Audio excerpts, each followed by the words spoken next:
পৃথিবীতে আপনার নিকটে থাকা মানুষটা যখন দূরত্বে সুখ খুঁজে, তখন বুঝে নিতে হয় ভালোবাসার লিখেজ ছিল তার কারণে।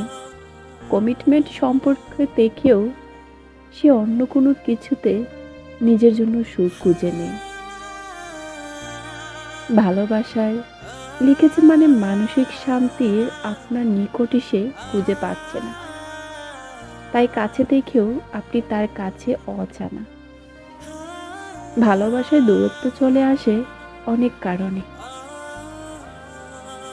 আপনার ক্রমাগত মুখ ফিরিয়ে নেওয়া, আপনার সম্পর্কে যতটুকু সময় কেয়ার ও মর্যাদা দেওয়া দরকার তা না দেওয়া, কারণে অকারণে অভিযোগ করা, একজন অন্যজনকে বুঝতে না পারা, এটা কারণে আমাদের অতি প্রিয় মানুষটা এক সময় অপ্রিয়তে এবং অজানাকেও রূপান্তর হয়।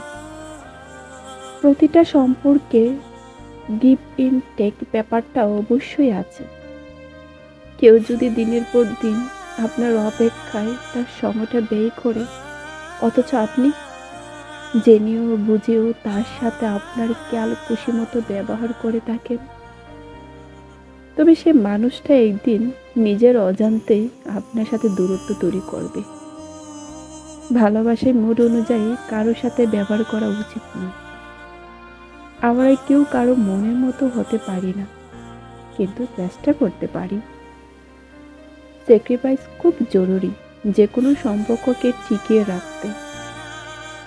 স্বামী স্ত্রী, প্রেমিক প্রেমিকা, যে কোনো সম্পর্কে আমরা তখনই দূরত্ব সৃষ্টি করি যখন দেখতে পাই সম্পর্কটা আমাদের আত্মতৃপ্তি দিতে ব্যর্থ হয়।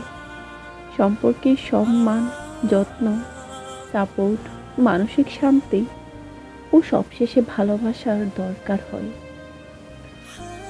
যখন আমরা এগুলো খুঁজে না পাই, তখন একজন মানুষের কাছের মানুষ অজানা হবে, এটাই স্বাভাবিক। আমরা অনেকে ভালোবাসাহীন সম্পর্কগুলোতে থেকেই যাই অনেক সময়, পারিবারিক অবস্থানের কারণে অথবা সন্তানদের ভবিষ্যৎ সুরক্ষিত চিন্তায়। মন থেকে আমরা বাস করি একে অপরের চেয়েও হাজারো গুণ দূরে।